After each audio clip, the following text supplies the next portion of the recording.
Bom dia, amada igreja. Quero cumprimentar os irmãos com a doce e muito gloriosa paz do Senhor Jesus. Amém? Meus irmãos, que alegria estar aqui nessa manhã para compartilhar a palavra do Senhor, aquilo que Deus tem falado com nosso coração, compartilhar aquilo que Deus tem trazido para as nossas vidas.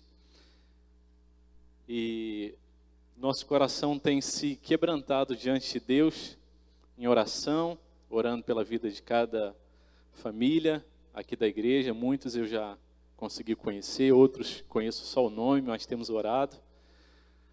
E o Senhor tem trazido muito ao meu coração o caminho que Ele tem conduzido essa igreja e o que Ele tem feito já nesses 23 primeiros dias de janeiro. É só o começo. Ele tem para fazer infinitamente mais. Isso é tão sério. Isso é tão sério. Quando a gente louva o Senhor e fala, o Senhor é poderoso para fazer infinitamente mais do que nós podemos pensar, acreditar, planejar. Isso é tão maravilhoso. Isso é tão consolador, porque nos faz descansar na certeza de que, apesar de termos alguma responsabilidade, o sucesso da obra do Senhor, o avanço da igreja não depende, em última instância, dos homens, de uma liderança, mas depende só do nosso Deus, o Senhor, o dono das nossas vidas. Aquele que promove a restauração, que alcança os nossos corações, que nos toca, que nos tira da morte espiritual e nos dá vida, para que a gente perceba que estado triste nós vivíamos longe dele.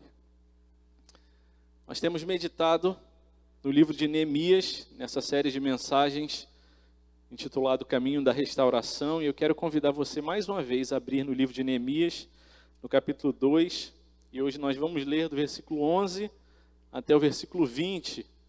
É tempo de avaliar e avançar. Neemias capítulo 2, versículo 11.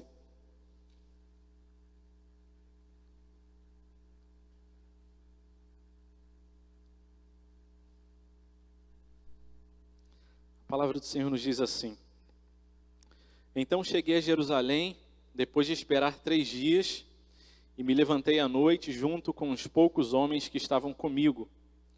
Não declarei a ninguém o que o meu Deus havia posto no meu coração para eu fazer em Jerusalém.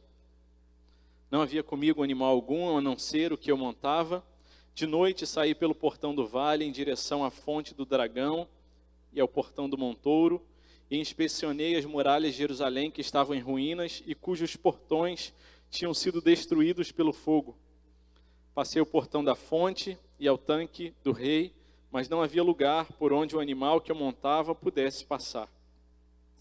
Subi à noite pelo vale, sempre inspecionando as muralhas, voltei, entrei pelo portão do vale e fui para casa. Os magistrados não sabiam aonde eu tinha ido, nem o que tinha feito, pois até ali eu não havia declarado coisa alguma, nem aos judeus, nem aos sacerdotes, nem aos nobres, nem aos magistrados, nem aos demais que queriam fazer essa obra. Então eu lhes disse: vocês estão vendo a miséria em que nós estamos. Jerusalém está em ruínas e os seus portões destruídos pelo fogo. Venham, vamos reconstruir as muralhas de Jerusalém para nos livrarmos desta vergonha. Eu lhes declarei como a mão bondosa do meu Deus havia estado sobre mim. E também as palavras que o rei havia me falado, então disseram: vamos nos preparar e começar a reconstrução. Então se prepararam para fazer esta obra. Porém, quando Sambalate, o horonita, e Tobias, o servo amonita, e um árabe chamado Gesem, souberam disso, zombaram de nós e nos desprezaram, dizendo: o que é isso que vocês estão fazendo? Querem se rebelar contra o rei? Então lhes respondi: o Deus dos céus é quem fará com que sejamos bem-sucedidos. Nós, seus servos, vamos nos preparar e começar a reconstrução. Mas vocês não têm parte, nem direito, nem memorial em Jerusalém. Amém. Temos meditado nesse livro, nessa história, que não é uma metáfora, não é uma fantasia, não é uma fábula, mas é um relato histórico da ação de Deus na vida do seu povo, através de um homem chamado Neemias, cujo significado do nome é Deus é o meu consolador. O povo, há muitos anos, vivia na escravidão, ali debaixo da escravidão, longe da sua terra, e ele vivia longe da sua terra, e num determinado momento eles puderam voltar para a sua terra, alguns remanescentes, porque um novo rei se levantou e permitiu que eles vivessem ali em Jerusalém.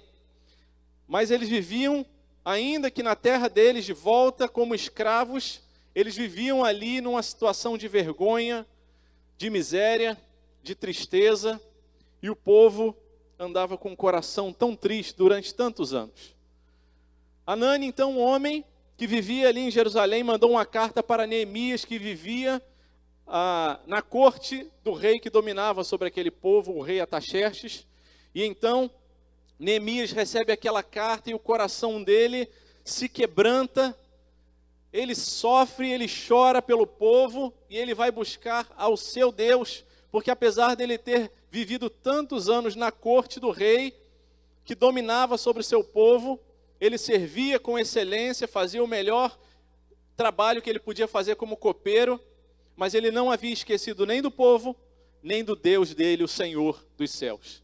Então Neemias ora ao Senhor, busca o Senhor, e o Senhor coloca no seu coração uma estratégia. Ele vai até o rei Artaxerxes e pede a ele autorização, materiais, liberação para voltar até Jerusalém e ali recomeçar, ou começar ali a restauração daquele povo, daquela cidade.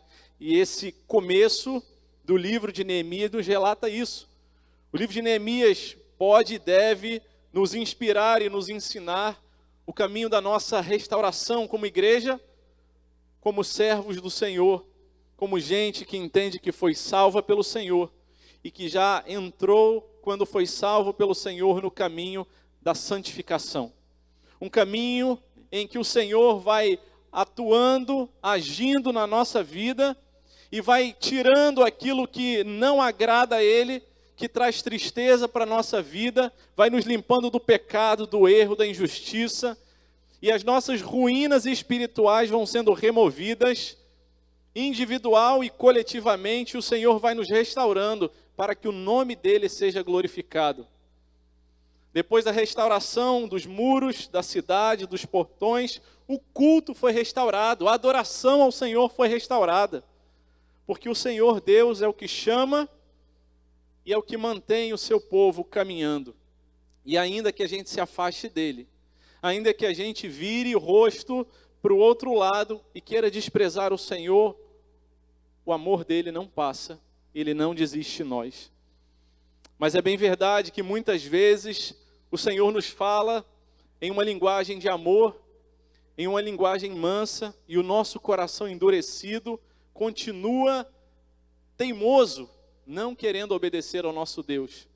Mas o Senhor insiste, e na sua soberana vontade e no seu plano amoroso e também soberano, Ele nos atinge o coração, muitas vezes a mente, pela dor, pelo sofrimento, que é o megafone de Deus para as nossas vidas, que nos desperta de um sono espiritual profundo muitas vezes e nos fala: meus filhos, acordem, para onde vocês estão indo não é um bom lugar, longe da minha presença, não tem como vocês encontrarem alegria e satisfação para a alma de vocês, e o Senhor nos restaura.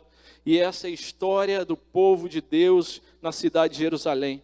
E essa é a nossa história, a história de santificação. E a história da IPBarra e de cada uma das igrejas que o Senhor plantou.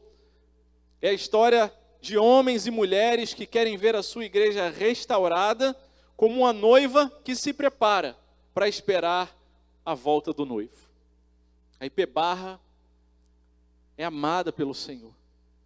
A IPBarra é uma igreja, uma comunidade que foi tanto amada pelo Senhor que enviou o seu Filho Jesus para morrer por nós. Mas Ele não apenas quer nos salvar, mas também nos quer restaurar. E a palavra de hoje nos fala sobre esse processo da restauração. No capítulo 3, o próximo capítulo, eles já vão começar a construir, a trabalhar. É um capítulo extenso que fala sobre a responsabilidade de cada um e cada parte. E a gente tem ficado tão feliz nas muitas reuniões que temos realizado nesse primeiro momento, aqui, desse primeiro mês de ministério na IPBarra, e ver que tem muitos remanescentes. Tem muita gente que fala, pastor, a tempestade veio com força sobre a nossa igreja. Mas eu sou IPBarra, foi aqui que Deus me colocou. Eu não quero sair daqui, o meu coração rodou por ali e por lá, mas é aqui que o Senhor me quer e eu louvo a Deus, porque há remanescentes do Senhor. A gente que tem entendido, eu preciso continuar nesse lugar. E de forma alguma eu quero condenar ou julgar aqueles que Deus levou para outro lugar, porque cada um tem o seu relacionamento, a sua história com Deus, e Ele é soberano e assim os conduz. Mas o Senhor quer usar os remanescentes, aqueles que falaram, nós precisamos continuar aqui, porque o Senhor é que nos plantou aqui. E o povo em Jerusalém continuava ali, e Neemias chegou até eles, para apresentar para eles a esperança de restauração, o caminho da restauração. E hoje eu quero convidar você a refletir comigo sobre esse caminho da restauração, não só coletivamente, mas nas nossas vidas, nos nossos relacionamentos, na nossa família, na nossa vida espiritual, em nome de Jesus. O caminho da restauração, a palavra do Senhor nos diz, versículo 11, então cheguei a Jerusalém, depois de esperar 3 dias, me levantei à noite junto com uns poucos homens que estavam comigo. Não declarei a ninguém o que o meu Deus havia posto no meu coração para eu fazer em Jerusalém. Não havia comigo animal algum, a não ser o que eu montava.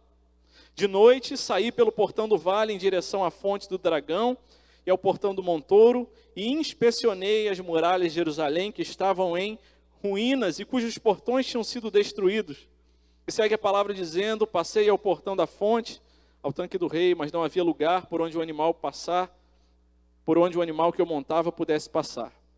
Subi à noite pelo vale, sempre inspecionando as muralhas. Voltei, entrei pelo portão do vale e fui para casa. O versículo 15 diz que Neemias voltou pelo portão do vale, e o versículo 13 diz que ele saiu pelo portão do vale, portanto ele fez um circuito ali, inspecionando e avaliando. Esse foi o primeiro momento em que Neemias sai para inspecionar, para avaliar a situação, para que ele pudesse ter a própria experiência e tirar as próprias conclusões a respeito do que ele havia escutado, a respeito das informações que haviam chegado até ele, mas agora ele saiu de noite com poucos homens, e ele não levou muitos animais, a não ser o animal que ele montava, e ele saiu pelo portão do vale, deu uma volta, e voltou ao mesmo lugar inspecionando, e tão grande era a ruína, tão grande era a quantidade de escombros, que haviam lugares que o animal não conseguia passar. E olha que os jumentinhos, os animais daquela época, eles eram, e como são até hoje, muito habilidosos por passar por lugares difíceis, mas era grande a miséria e os escombros, as ruínas em que o povo vivia. O verbo inspecionar aparece 2 vezes aí, ele é relevante para a gente, é importante, porque o primeiro movimento que esse texto nos traz e nos desafia no nosso caminho da restauração é que é preciso avaliar a situação com humildade e com sabedoria. É preciso avaliar a situação com humildade e com sabedoria.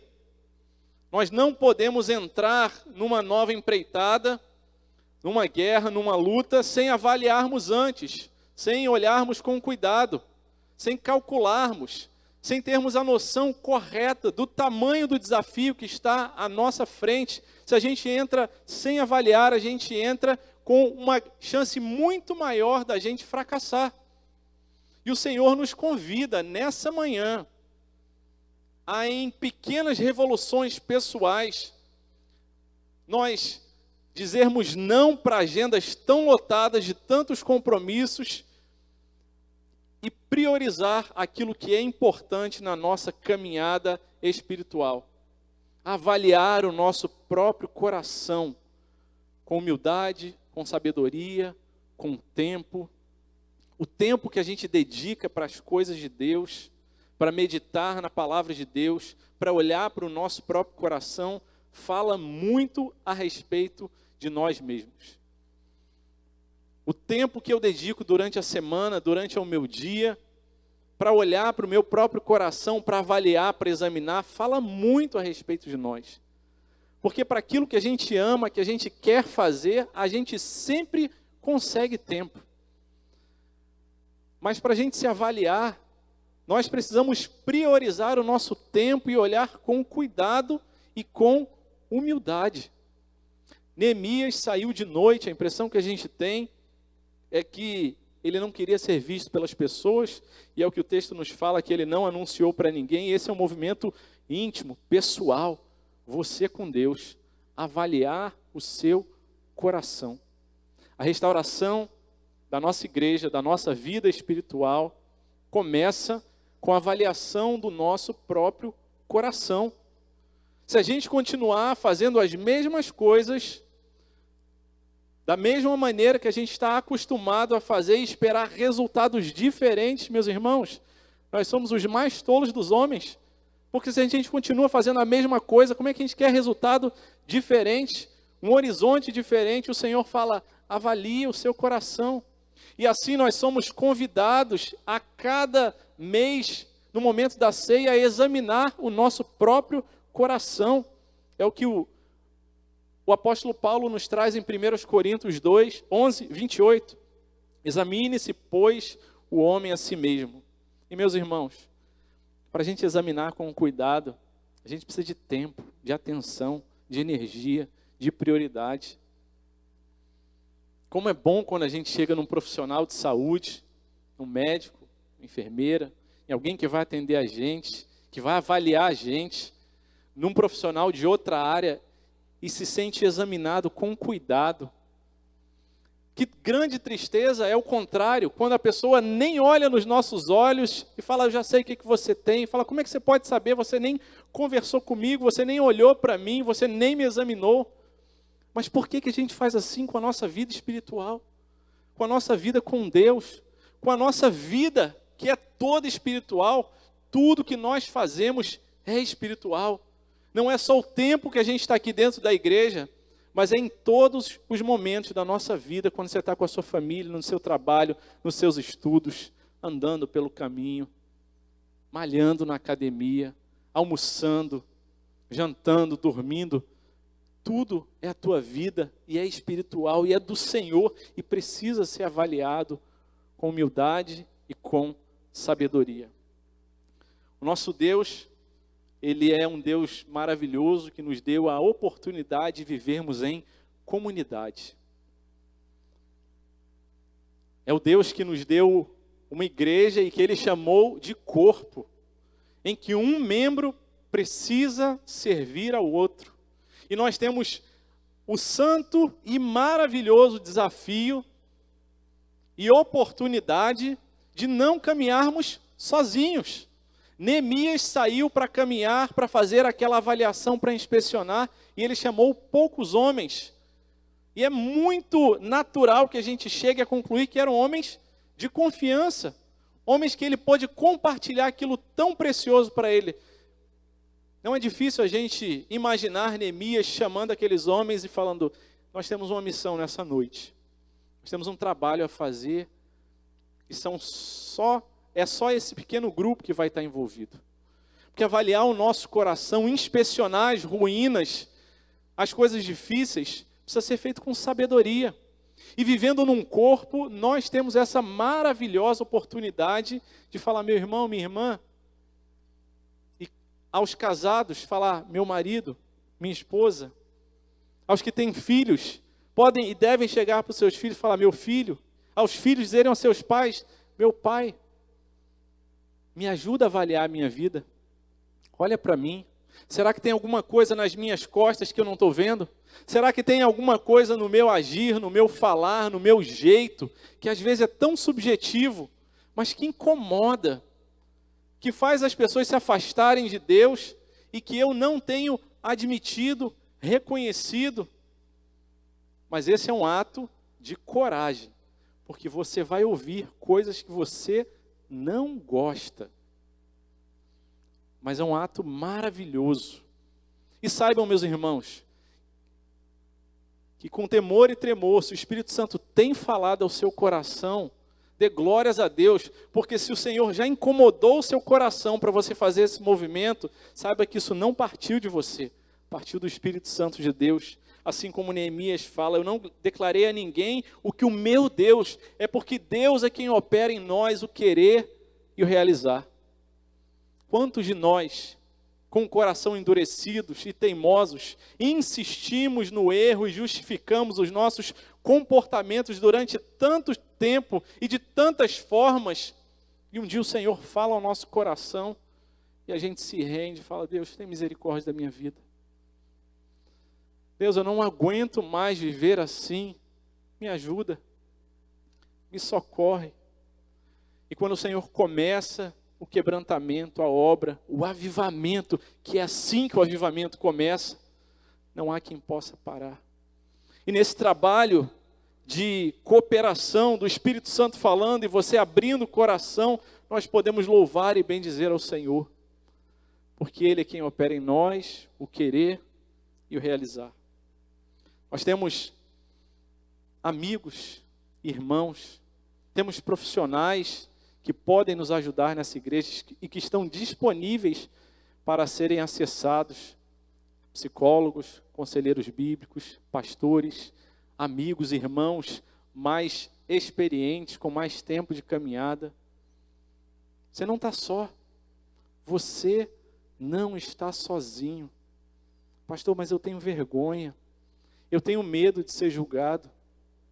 Eu também. É da nossa natureza não querer mostrar as nossas feiuras, as nossas imperfeições, as nossas tristezas, os nossos pecados, os nossos vícios e falhas.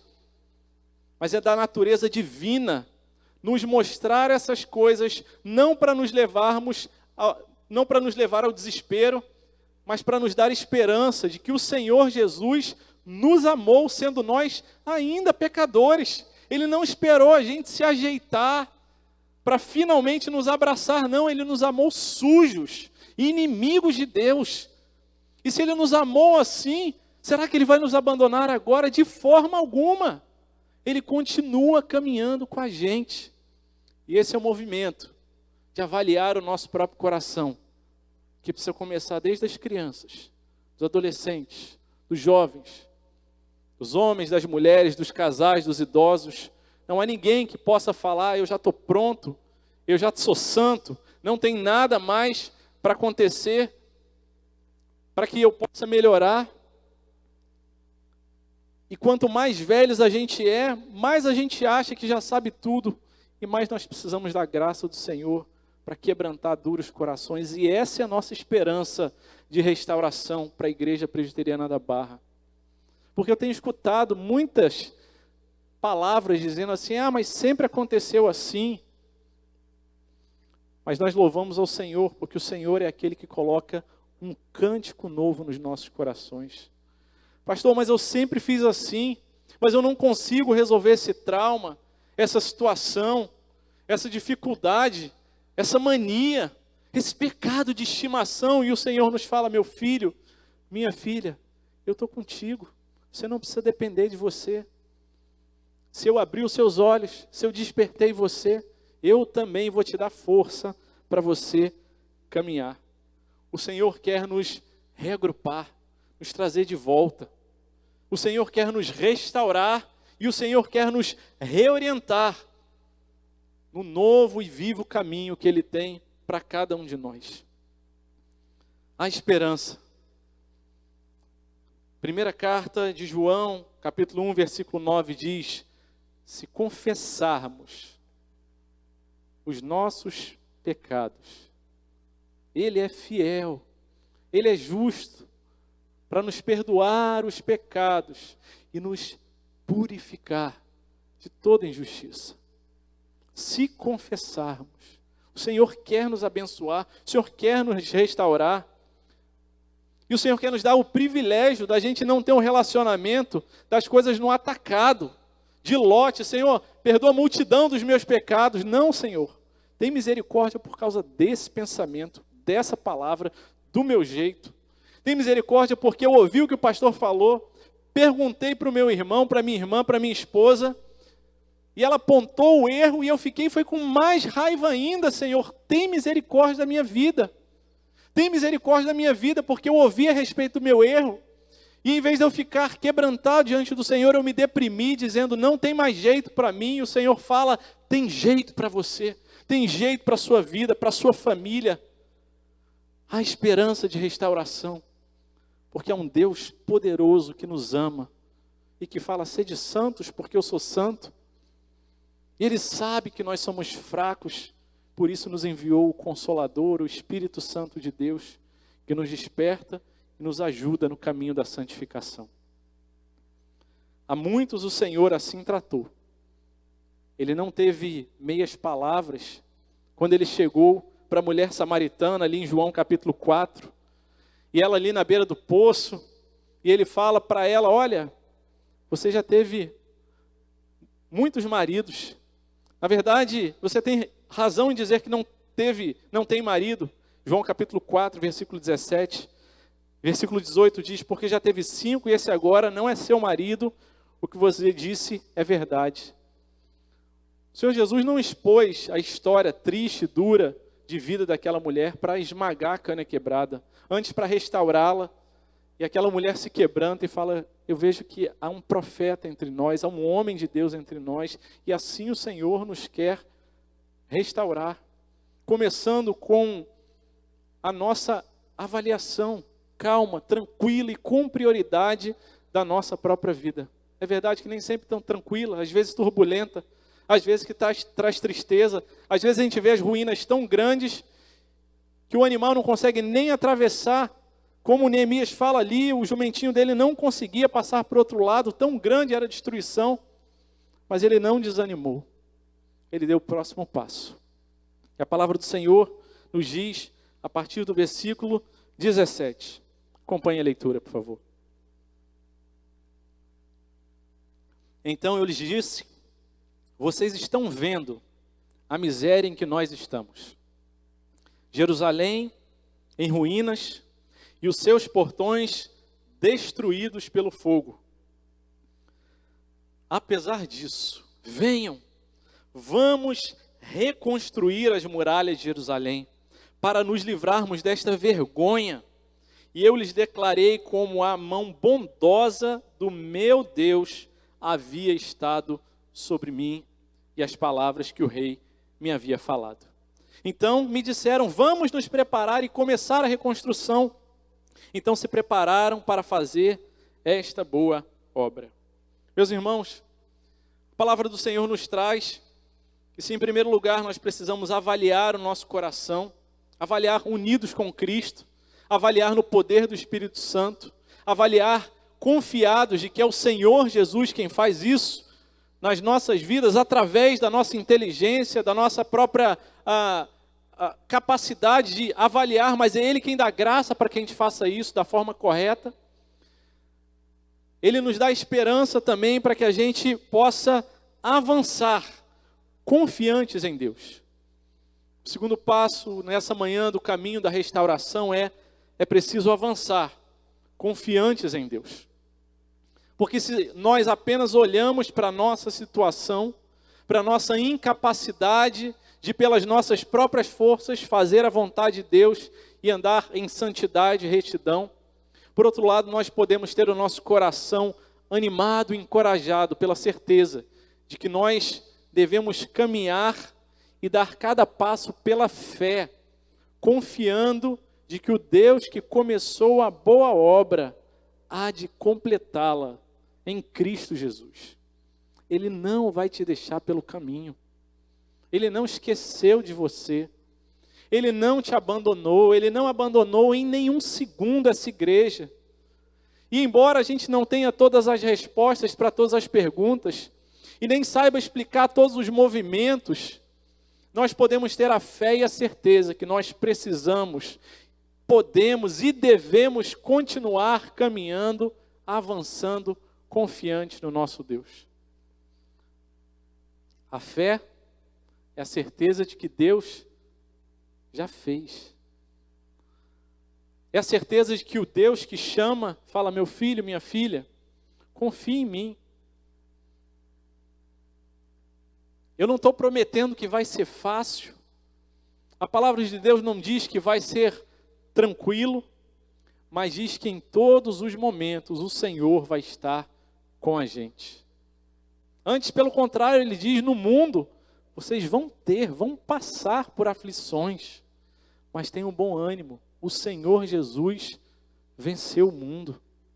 E se Ele tem deixado a gente passar por sofrimentos, por dificuldades, e essas muitas situações nos tentam paralisar, com graça, temor e tremor e unidos ao Senhor, nós podemos avançar e falar, Deus, eu não tenho todo o recurso, eu não tenho todas as respostas, eu não tenho a sabedoria completa, mas eu sei que se o Senhor me falou para avançar, para continuar caminhando em direção à vontade do Senhor, ao caminho da santificação, Deus, eu vou continuar caminhando. Eu vou dar um passo hoje. Eu vou me aproximar da pessoa que eu não consigo olhar na cara. Eu vou abrir a minha lista de contatos e vou olhar para aquele nome e vou orar por essa pessoa. Eu quero fazer alguma coisa, Senhor, mas eu não posso mais ficar parado. Eu preciso avançar. Essa é a palavra do Senhor para as nossas vidas. Deus, me ajuda. Me ajuda a pedir ajuda. Porque às vezes a dor é tão grande, tão forte, tão crônica, que a gente começa a ficar cauterizado, engessado. E a gente não tem mais forças e acha que a vida tem que continuar sendo do jeito que é. E dizer, muitas vezes para o nosso coração, é assim mesmo. Não é assim mesmo. Em São Gabriel da Cachoeira, no interior do estado do Amazonas, onde trabalhamos ali durante mais de 10 anos com indígenas, nós podemos perceber uma característica muito forte da cultura, que é o fatalismo. A expressão, é assim mesmo, é muito comum na boca do povo ali. Porque é um povo de característica mágica, e um povo que é conhecido na antropologia, ou denominado antropologia como um povo de característica mágica, é um povo de característica imediatista. Para eles, o hoje, o agora é o que importa, e não há esperança para o futuro. E não há planos, não há projetos, não há aspirações.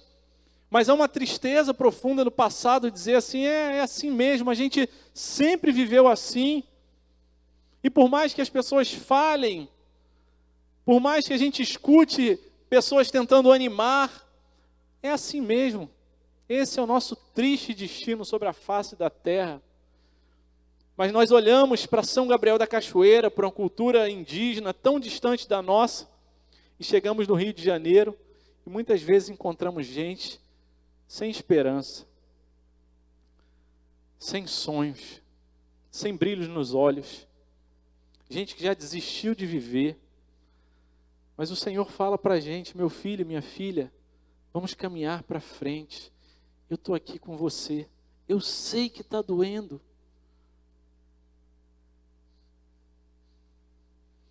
Eu sei que você pensa que não tem mais jeito. Eu sei que os planos que você fez foram frustrados, mas o Senhor Jesus não foi pego de surpresa. Ele não estava dormindo, ele não estava cochilando, ele não estava distraído. Ele sabe do que aconteceu com você e ele está segurando a tua mão e fala, vamos para frente. Talvez você olhe e fale assim, mas eu não tenho recurso. E meus irmãos, ontem o Senhor falou tanto com a gente. Na reunião do conselho, a gente estava reunido, orando ali, e o Senhor falou com a gente. O Senhor disse para a gente, meus filhos, eu quero renovar a visão dessa igreja. E não tenham medo de faltar recurso, porque não vai faltar. Porque o Senhor que dá a visão, Ele dá a condição, o recurso. Para Ele não é difícil. E nós ali choramos e confessamos, dizendo, Senhor, perdoa a nossa pequena fé. Porque até agora a gente tem trabalhado, se a gente tem tanto, a gente vai fazer só isso. E Senhor, perdoa, porque a gente está fazendo baseado naquilo que a gente vê e não naquilo que a gente crê, Senhor. Tem misericórdia de nós. O Senhor não nos salvou para uma vida miserável, para a gente continuar do jeito que a gente está. E eu não estou falando em prosperidade financeira, também prosperidade financeira, mas eu estou falando em relacionamento, em quebrantamento, em vida de santidade, em crescimento na presença do Senhor. O Senhor há de dar recurso, há de dar capacidade, e já tem dado, e nós precisamos usar aquilo que Deus já nos tem dado. Meus irmãos,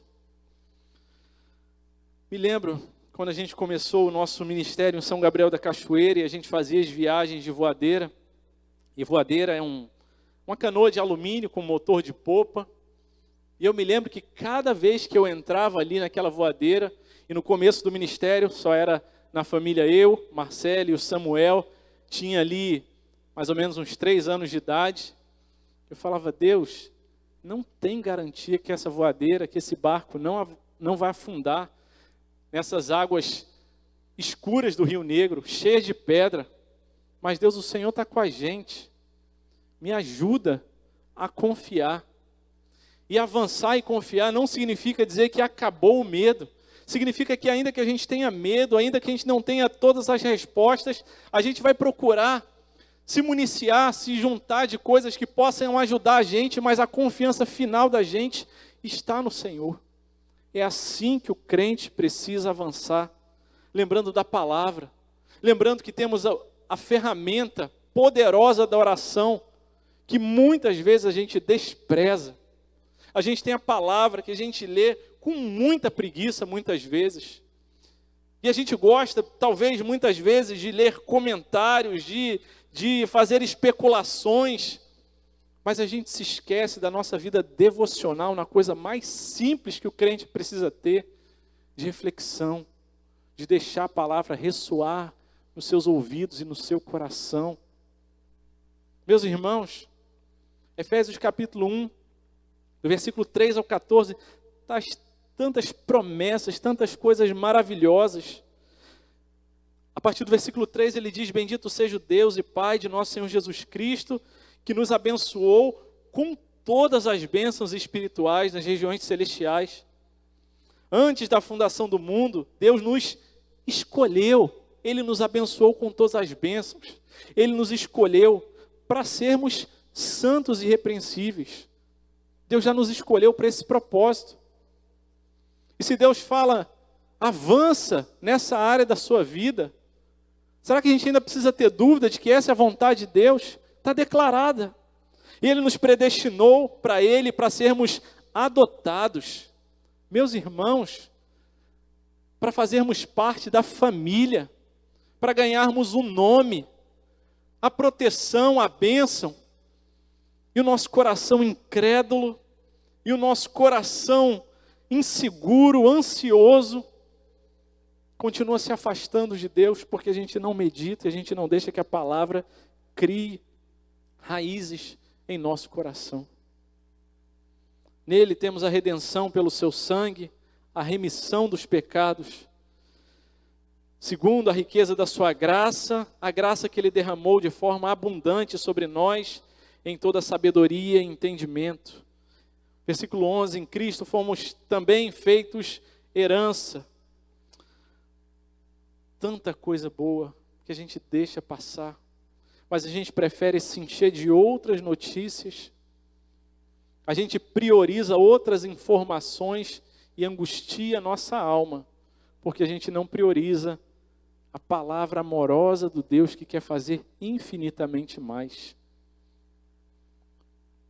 Nós não dependemos de Deus, dos nossos próprios recursos e das nossas próprias forças para dar esse passo, mas nós precisamos nos render aos pés do Senhor e falar: Deus, eu não consigo avançar, eu estou entendendo tudo que o pastor está falando, está entrando aqui, mas Deus, é tão difícil cair para o meu coração, mas eu quero me render diante do Senhor e falar: Deus, segura na minha mão, me ajuda a avançar.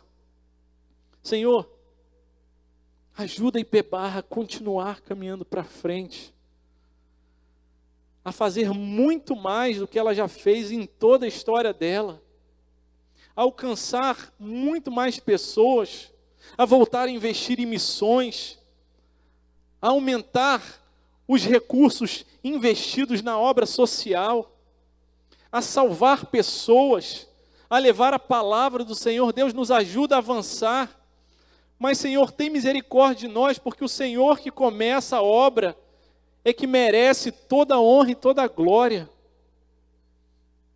Que cada um que entre por essas portas possa entrar e não perguntar sobre o nome do pastor ou do presbítero ou de um outro membro, mas falar assim: é nessa igreja que Jesus está? É nessa igreja que o Senhor é o dono de verdade?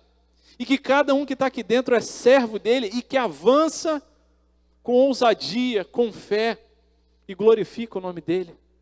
Esse é o nosso sonho, essa é a nossa visão para IPBarra, para que a gente seja reagrupado, restaurado, resgatado e reorientado para a visão que Deus tem para as nossas vidas.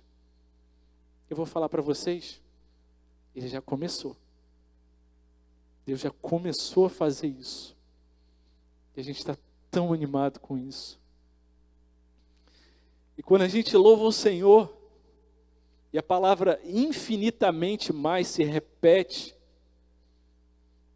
nosso coração precisa se quebrantar na presença do Senhor, porque Deus vai fazer com cada um de nós, sem cada um de nós, e às vezes apesar da gente, mas Ele nos dá o privilégio da gente avançar junto com Ele.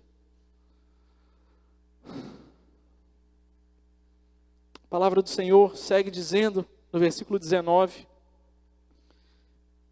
já caminhando para o final, para o último ponto da nossa meditação. Porém, quando Sambalate, o horonita, Tobias, o servo amonita, e um árabe chamado Gesem souberam disso, zombaram de nós e nos desprezaram, dizendo: o que é isso que vocês estão fazendo? Querem se rebelar contra o rei? Versículo 20, então lhes respondi: o Deus dos céus é quem fará com que sejamos bem-sucedidos. Nós, seus servos, vamos nos preparar e começar a reconstrução, mas vocês não têm parte, nem direito, nem memorial em Jerusalém. Neemias queria fazer a coisa certa, do jeito certo. Isso é o que fortalece o nosso coração para aguentar e para perseverar, mesmo em frente às críticas, à zombaria e o desprezo. Reparem, meus irmãos, que nas 3 vezes em que a palavra de Deus registra a palavra Deus, nessa perícope que vai, nessa porção que vai do versículo 11 até o versículo 20, primeiro aparece ali no versículo 12, não declarei a ninguém que o meu Deus havia posto no meu coração. Versículo 18, eu lhes declarei como a mão bondosa do meu Deus havia estado sobre mim. Mas no versículo 20, Quando Neemias se refere a Deus, ele fala, então lhes respondi, o Deus dos céus. Vocês acham que vocês estão zombando da gente? Que vocês estão desprezando a gente? Vocês estão tentando se levantar.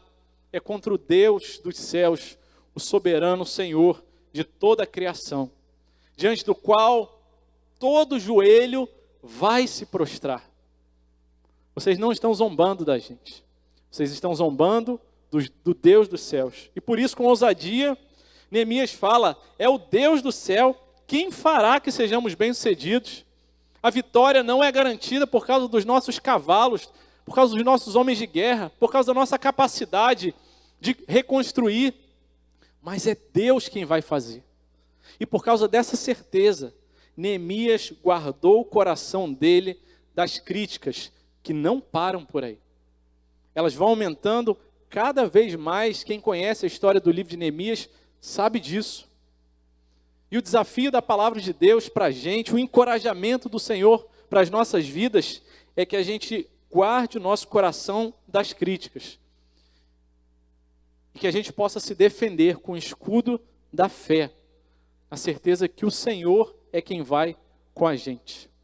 E não apenas guarde o seu coração das críticas, mas o Senhor, nessa manhã, nesse dia que o Senhor preparou, Ele quer ministrar cura no nosso coração das muitas críticas, desprezo, zombaria, que cada um de nós já ouviu em algum momento. Por cada palavra de desânimo, por cada notícia que chegou em nosso coração e quis decretar o fim da nossa história, quis dizer que não vale mais a pena, quis dizer que não vai dar certo, quis dizer que você não tem competência, que você não consegue. E quando a gente está em Cristo, guardado nele, quando não há mais nada do nosso próprio ego, as críticas vêm e a gente se prostra na presença do Senhor, e a gente não tem medo das críticas, nosso coração está guardado em Cristo, e quando a crítica vem, a gente fala, é verdade, eu sou muito pior do que você acha, eu sou muito mais pecador do que eu aparento ser, você não conhece os meus pensamentos, você não sabe as minhas intenções, mas se eu não faço coisas piores, é porque a mão do Senhor tem misericórdia de mim e me guarda. Porque quando a gente se sente humilhado, rejeitado, desprezado, isso significa que ainda tem muito de nós mesmos, do nosso ego, em nós mesmos. E ainda pouco de Cristo. Porque quando Cristo for tudo em nós, quando não houver mais espaço para um ego inflado, para um coração orgulhoso, para uma mente soberba, quando for Cristo tudo em nós, não haverá críticas, não haverá zombaria, escárnio, palavras de desânimo que vão poder derrubar a igreja que caminha de joelhos, que sabe que o seu valor está escondido em Cristo.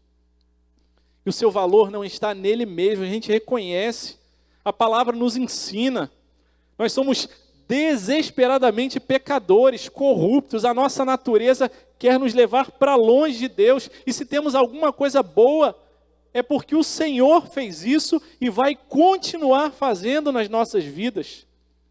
Ninguém pode, nem nunca poderá bater no peito e se gloriar, viu? Olha como é que a nossa igreja está agora. Viu como é que a gente é o cara? Viu como é que a gente resolve a parada? Viu como é que a gente não tem medo? Nenhum de nós. Antes, pelo contrário, a gente precisa andar de joelho, quebrantado na presença do Senhor. E ainda que as críticas venham, o Senhor há de nos proteger. E ainda que as críticas tenham encontrado morada no seu coração, o Senhor quer curar você nessa manhã. Quer começar a cura no teu coração. Quer que você avalie, reconheça diante dele, Deus, é verdade. Falaram isso de mim e me machucou tanto, Senhor. E eu não consigo fazer diferente.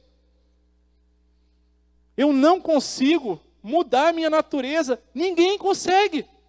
O máximo que a gente pode fazer é afrouxar os nós e entender como é que a gente conseguiu, como é que a gente fez um caminho para chegar até aqui.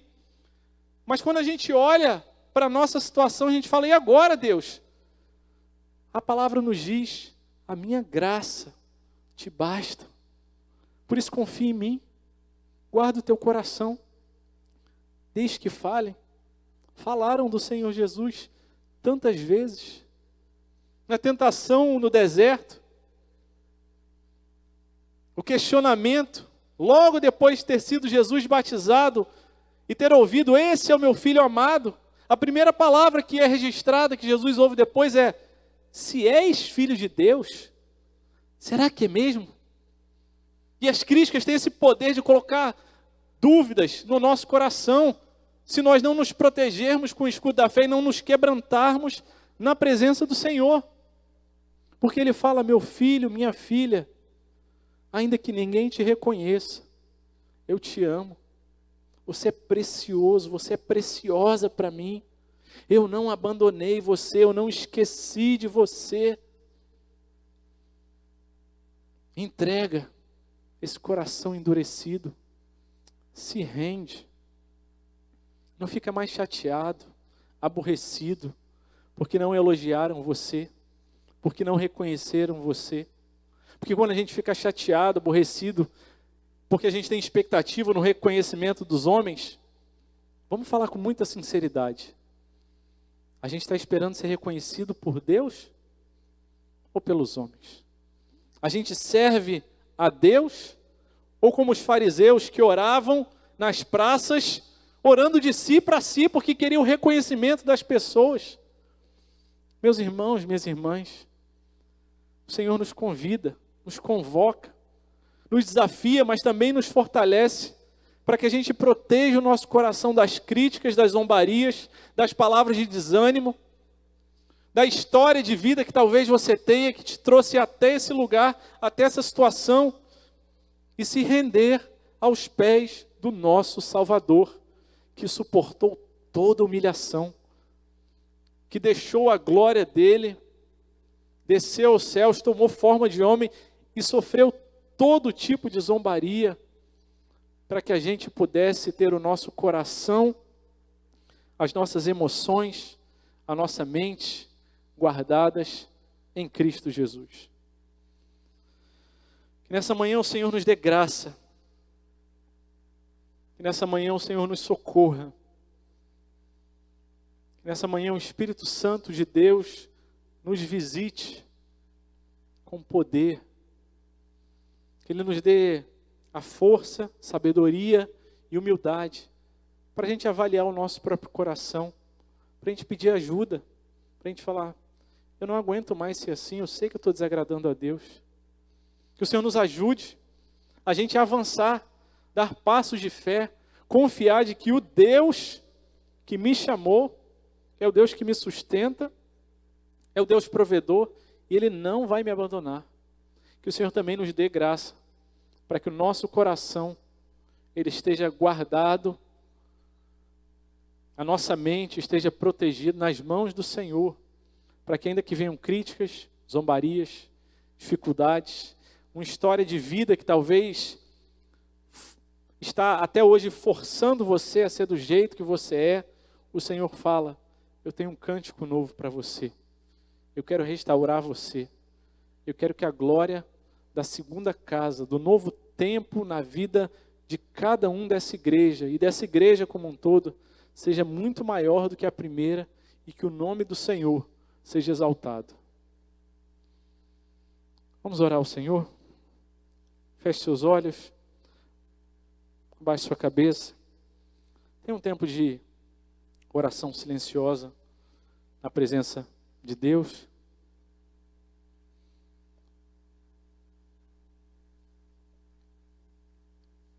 Senhor amado, louvado seja o teu nome. Diante de nós foi exposta a tua palavra, mas eu sei que mal posso falar aos ouvidos dos meus irmãos, das minhas irmãs, daqueles que estão aqui presentes, daqueles que nos assistem pela internet. Senhor, qualquer pessoa que o Senhor levante para trazer a tua palavra, não dá conta de alcançar a alma de cada um que ouve. É só o Teu Espírito Santo e a Tua palavra que nos sustenta, Pai. Por isso nós queremos pedir ao Senhor que o Senhor nos ajude para que essa palavra caia em uma terra boa, caia num coração humilde, quebrantado, limpo de orgulho, de soberba, mas que reconheça que precisa do Teu socorro em nome de Jesus. Que o Senhor traga cura àqueles que têm caminhado com o coração entristecido, desanimado, aqueles que já pensaram muitas vezes em jogar a toalha e desistir, aqueles que já perderam o brilho dos olhos, já perderam a beleza de ver uma vida de acordo com a vontade do Senhor, um céu azul, de contemplar a Tua criação. Deus amado, tem misericórdia, restaura a nossa igreja, dá-nos graça para a gente compreender a Tua vontade e dar cada passo a cada dia confiado no Senhor. Deus, continua cuidando da gente, continua nos abençoando e faz nas nossas vidas, na vida da IP Barra, a Tua vontade. Que o Teu reino venha, que o Teu nome seja conhecido nas nossas vizinhanças, no nosso meio, em toda a cidade do Rio de Janeiro, no nosso país e até os confins da terra, onde há missionários na linha de frente que hão de voltar a ser sustentados e cobertos em oração por essa igreja, pela mão do Senhor que está conosco. Nós oramos ao Senhor, nós Te louvamos e Te bendizemos, em nome de Jesus. Amém e amém.